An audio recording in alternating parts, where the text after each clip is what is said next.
Okay, chapter 2, December 6th. Thursday, December 6th. So, we're reading A Change of Tide. We're on chapter 2. December 6th, 08. How would Dad deal with this? Get back on the horse. That's what Dad would say. But for the first time in my life, I'm scared. She crossed it out. I just need to figure out how to get over this. It's just another hurdle. I've gotten over hurdles before. I can do it again. Probably. I probably can. I stayed out again today. I told Joe I pulled something yesterday and I want to make sure it heals before the invitational. I definitely can't stay out of the water forever, but can I risk getting back in?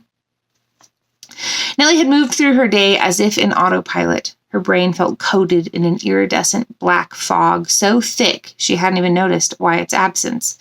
It was now lunch, and she sat alone in the cafeteria. The tightening knot in her stomach left no room for much of an appetite. Staring at the variety of yellow-orange foods on her plate without really seeing them, Nellie pushed her steamed carrots into her mac and cheese, and completely unaware that a group of girls had stopped at her table until their ringleader cleared her throat. Half Filipino, half Samoan, Whitney towered over Nellie. It wasn't much of a feat, though, because Whitney was a full foot taller. She flipped her smooth black curls behind her. Missed you at the lineup, Hanson. I'm surprised you showed up at all, Nellie said, not bothering to look up from the slice of canned peach she was pushing into her carrot and noodle pile. Whitney pursed her lips and then leaned onto the table. Why don't you just give me the sponsors and save yourself the embarrassment of losing? Nellie chuckled. The sponsors wouldn't want you if you were the last surfer alive. Then why did Roxy call my dad? Whitney stood tall, crossing her arms. She smiled at her friends, who seemed genuinely impressed. Probably because your dad left a message for them to call him back, and the Roxy reps are polite, Nellie said, shrugging. Whitney scowled. We'll see who's laughing at the invitational. Everyone knows you only got invited because your dad's on the committee this year, Nellie said, finally looking at Whitney. Whitney gasped. Well, what? Nellie asked, dropping her fork onto her plate, rolling her eyes, and standing. Whitney scoffed and said, well, at least I know how to keep my boyfriend happy. Nellie barked out a laugh and sat back down. Congratulations, do you want a trophy for that? You're not going to win one any other way. She smirked and added, unless you're voted most irritating. Whatever, loser, Whitney spat, turning on her heel. Her friends followed close behind. Nellie picked up her fork, sighed, and dropped it back onto her plate, pushing the whole thing away and laying her head on her arms. Gritting her teeth, she tried to take deep breaths. Whitney and Nellie had been friends when Whitney first moved to Otter Sands 10 years ago. In their 6th grade year, Whitney's dad got a new job making many figures. Her ego grew with every extra zero on her dad's paycheck. By high school, Whitney had blacklisted Nellie because of the one thing Daddy could not buy her: surf trophies. For a while, Whitney was merely annoying, but bearable. That was until a competition 2 years ago, in which Whitney placed second, while Nellie barely scraped into third. This single second-place trophy fed Whitney's wild delusions of talent. Did it matter to her that Nellie had competed while dealing with a fever of 103? Of course not. Between Nellie's deep breaths, Whitney's face kept floating into her mind. If she didn't compete in the invitational, Whitney would become completely impossible. Nellie gave up on trying to calm herself. Instead, she headed to her next class, throwing out her uneaten food as she left the caf. December 6, 2008. No magic today, so far. If you don't count the fact I hit every light right as it went green on the way to school this morning. And I'm not. It is kind of weird that yesterday things were popping in and out of existence all day, and now today, nothing. Although, maybe I should be grateful? Anyway, Mom is pretending I don't exist at all, which is, of course, super fun for me. Cam noticed this and mentioned it. I told him I must have done something, but I didn't know what, which technically isn't a lie. I mean, I'm pretty sure it's because I said I have magic, but Who knows? It's my turn to pick Cam up again. Mom has back-to-back showings on a house tonight, and the last couple doesn't get off until late. She's usually in a cheerful mood after showing a house, so maybe I'll exist again? Nikki chewed on her cheek as she traded her journal for her history notebook. Class wouldn't start for another minute or two, so she flipped slowly through the filled pages until she came to an empty one. She doodled the date on the top of the page as she waited. At the front of the classroom, the history teacher was flipping through papers of his own, sorting them into piles on his desk before stapling each into a packet. Now, Mr. Miranda is really only briefly in this story, but as he's one of my favorite people, I want to tell you a bit about him. For starters, his first name was Stephen, not Steve. He was a rail of a man who could go from 0 to 100 in less than 6 seconds. He taught purely because he loved teaching high school history. You see, Mr. Miranda had won a jackpot several years ago. Several hundreds of thousands, which certainly made his teacher pay stretch further. But the only evidence of his increase of wealth was the renewing of his relaxed nature. Mr. Miranda would have gone on teaching until his dying day. However, the year he turned 60, his daughter, and only child, married a man from Spain and moved there with him. So Mr. and Mrs. Miranda packed up their things, waved so long to the US of A, and lived the remaining years chasing grandchildren and learning as much Spanish and Spanish history as they could. He was the sort of man who deserved every bit of good luck that came his way. Back in 2008, dressed in his usual Kirkland pants and Old Navy button-up, Mr. Miranda finished arranging his packets of paper and stood at the front of the classroom just as the bell rang and Nellie skidded into the room. "Cutting it close, aren't we, Miss Hanson?" Mr. Miranda said, smirking. "Sorry, sir," Nellie said. "Don't bother sitting." He rifled through his packets. "Today," he said to the class, "we will be starting our group projects for winter break. You may now groan collectively." The class did. "Beautifully done," Mr. Miranda said as he successfully found what he was looking for. "Now that's out of the way, I'll announce the groups." Nikki grinned. Mr. Miranda was easily her favorite teacher. Once you've got your project packets, please move your desks together. Let's start with you, Miss Hanson. Mr. Miranda handed her the papers. "You will be with Nikki Rodriguez and Emma Hugos." Nikki waved Nellie over as Emma scooted her desk closer. "Hey," Nellie said, sitting as Mr. Miranda announced the next group: Whitney Johnson, John Davies, and Wyatt Fletcher. "So what exactly are we doing today?" Nikki shrugged. At the same time, Emma said, "You've still got the packets." "Oh, right," Nellie said, handing a packet of stapled paper each to Nikki and Emma. Emma pulled out her purple horn-rimmed glasses and read, "Family History Winter Project." "Creative title," Nellie murmured. Emma grinned and continued, "Due January 4th, 2009. "Isn't that like the day we come back to school?" Nellie asked. "I think so," Nikki said. Emma looked at the two of them over her glasses, looking remarkably like every single librarian ever. Nikki mimed, zipping her lip while Nellie mouthed, "Sorry." Clearing her throat, Emma read some more. Our family's stories shape us, and understanding their stories can help us make better choices as we write our own. Each group has 3 people in it, so 3 family members should be researched and reported on in class via oral presentation. Your project has been broken up into a series of tasks. Well, this doesn't sound too hard. "Look," Nikki said, turning the page. There were 4 pages total. Task 1, each group member will go home today, find a name within their family to research, preferably someone who has already passed on, and bring the name to class tomorrow. To ensure due diligence, each group member will be researching the family member of another group member and not his or her own. Her voice fell as she read the last line. "Wait," Nellie said. "So I bring a name, but one of you does the research?" "Seems like it," Nikki said, glancing over the rest of the papers. Under task 1 were 4 others. And on the back of that paper were several more paragraphs. The last few pages outlined criteria for the project and included a rubric by which it would be graded. This is going to be the most boring project, Nellie complained. I mean, who wants to research a bunch of old people who spend all day playing canasta with their cats? Can you play canasta with cats? Nikki asked. Isn't it a card game? Now, I can see shuffleboard. Nellie gave Nikki a sideways glance. Nikki pursed her lips, suppressing a grin.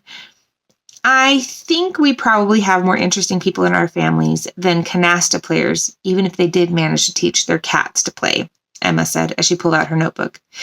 I can look through my dad's files when I get home, Nikki said. I mean, I don't know what I'll find, but she shrugged. The thought of classmates digging through her family history, especially given all the strange things that had happened in the last 24 hours, sat like a lump in her throat. She had no way of knowing. Nellie was feeling exactly the same. The three sat in silence as Mr. Miranda announced the names of the last group members, Andy Wilson, Bud Rogers, and Michelle Nakayama. Mr. Miranda saved the girls from the awkwardness, albeit momentarily, as he called the class's attention. I want you all to take the next 9 minutes and ask each other the questions I've written up on the board. Mr. Miranda gestured to the board behind him as he continued speaking. These questions are designed to get you thinking, get those memories churning around. Get to work. Okay, Emma said, leaning slightly forward in her desk to see the board. Question 1 says, does your family have any tall tales or myths? That's kind of a weird question, Nikki said. She glanced at Nellie. What? Nellie sat, lips pursed and eyes wide. What is it? Emma asked. We actually do, Nellie almost whispered. I mean, my family does. Does what? Nikki asked. Have a myth in our family. I mean, it's not a myth exactly, more like a mystery, I guess. She sighed. My mom told me the story when I was a kid, but my dad reckons it's not true, or it's been massively exaggerated, Nellie explained. Well, now you have to tell us, Nikki said. It's probably not even true, Nellie insisted. Who cares? Emma said, scooting closer. Fine, Nellie said, crossing her arms. So, my mom told me about this lady. I think it was supposed to be her great-great-grandmother or something. Anyway, so this great-grandma got married in Denmark, but the happy couple wanted to come to the States. New life, new opportunities, and all that. So he comes first, gets a job, and then like a year later is able to pay for a ticket for her to come. Apparently, her ship sunk on the way. Everyone else gave the people on the boat up for dead. I think it was winter, so the chances of surviving in the water were basically 0, Nellie added. Well, great-grandpa didn't give up. He just kept walking the shoreline near where he lived. Everyone called him crazy, but then... No way. Nikki leaned forward. I told you it's probably not true, Nellie smirked. So one day he's walking the shoreline like always, and there she is. Cold, but alive. No one else survived the shipwreck. Just her. Nellie sat back in her seat. Like I said, it's impossible. It can't be true. I don't care if it's impossible. You should pick her, Nikki said. Agreed, Emma said. Nellie shrugged. What about either of you? Any impossible myths in your families? I have someone in mind, Emma said. Who? Nellie asked. Right then, Mr. Miranda spoke. Attention, class. Now, I want to go over a few more things about this project before the bell rings, so eyes up here. 6th December 2008. Nellie brought Jess up in class. Not by name, but she knows her story, so that's good. The information I have from Jess will be very enlightening, but I need a reason to give it to Nellie. Otherwise, I might scare her off. Jess told me about a journal that belonged to her daughter. Apparently, only one of their kind can open it. I haven't been able to find it, but Jess told me that it's out there. I'll keep it all to myself until the right time, though. Poor Nellie. The transformation she's undergoing must be terrifying enough. She certainly doesn't need the weird girl from science making it worse. Nikki, on the other hand, well, I'm not sure about her. I can sense her magic in her, and her hair is darker than it was Tuesday, which could be magic, but not necessarily. Emma's chest felt full and fluttery, her body flooded with warmth as her eyesight blurred. Nikki sat at a computer and typed "witch" into her search bar. She deleted it and ran her fingers through her black hair. Nikki straightened up, rolling her shoulders back. She retyped "witch" and pressed enter. I think it might be okay. Curiosity may have killed the cat, but that cat didn't have the prowess these girls do. Emma left her journal open and dipped the nib of her quill in a small cup of water, swishing it around until a dark blue ink had dispersed, leaving the nib clean. She had a love for the nearly lost way of writing. Closing her inkwell, Emma turned the events of the last few days over in her mind.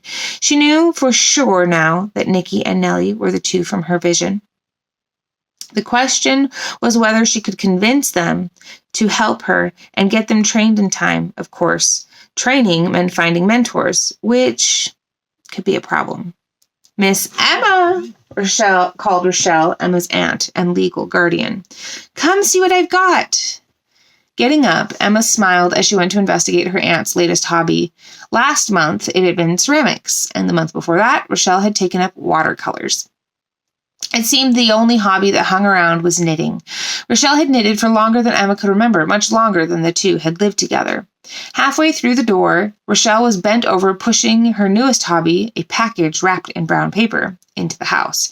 She threw her pink knitted handbag onto the floor. Her glossy, graying hair tumbled out of its messy bun. Stifling a laugh, Emma found her disheveled aunt with the package half resting on the floor and half resting on her shoes as she quickly reinstated her bun. Need a hand? Please, Rochelle said, bending down again. The two were able to heave the package to the kitchen table with a loud thunk. Geez, Emma said, collapsing into a chair. You need to get lighter hobbies. We are not as young as we once were. Oh, pish, Rochelle said, waving a hand at Emma. Eventually, your back is going to give out on us, and then where will we be? On the floor, probably. Rochelle giggled. Her hazel eyes flashed in her olive face. Rochelle was the human embodiment of a spring day, soft, bright, and full of hope. Okay, so, she said, clapping her hands together. Any guesses? Well, it's heavy, Emma said, poking the paper like a cat pokes a downed fly. Rochelle gently swatted at Emma's hand. Now, you have to guess like those mere mortals you go to school with. Emma grinned. It was marble. She could feel it, and not just in her back. But she could also feel her aunt's excitement. Koa, she guessed. Ooh, Rochelle said, her eyes bright. Excellent guess, but no.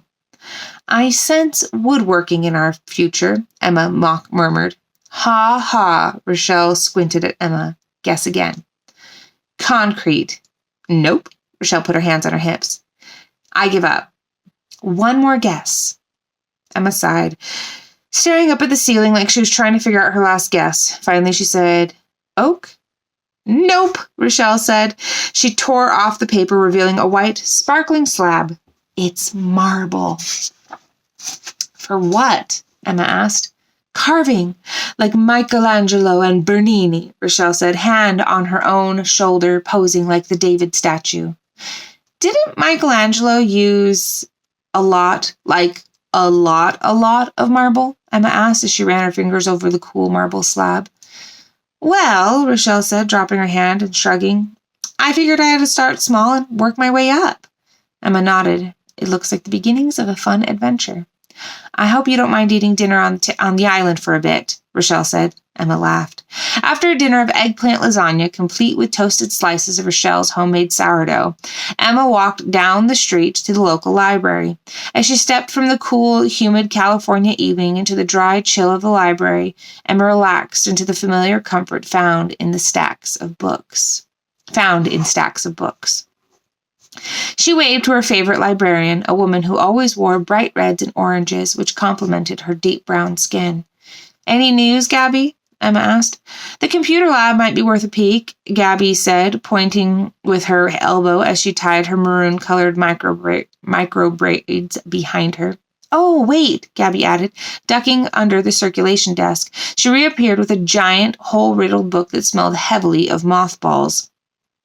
She cleared her throat and said, This came in today, donation from the Woodsworth family. Emma's eyes widened. I heard she passed. She gingerly lifted the book from Gabby's hands. I assume this one stays in the library. Gabby nodded. Thanks so much, Emma said, smiling. She carried the giant book to the back of the library, making sure to pass the computer lab as she did. Emma recognized Nikki's back through the window of the lab door. Nikki was sitting at a computer closest to the door. Emma stopped to watch her. Nikki typed witch into her internet browser, but quickly deleted it. She ran her fingers through her hair, rolled her shoulders, retyped witch, and pushed the search button. Nikki turned around, looking at the lab door, but Emma was already walking away. Neither girl knew the true magnitude of the storm that was to come, though both sensed the rain. It's a little late in the day. I kind of maybe forgot there's 8 billion things happening, but that is end of chapter 2 of A Change of Tide, which you can get on Amazon if you want to get it yourself.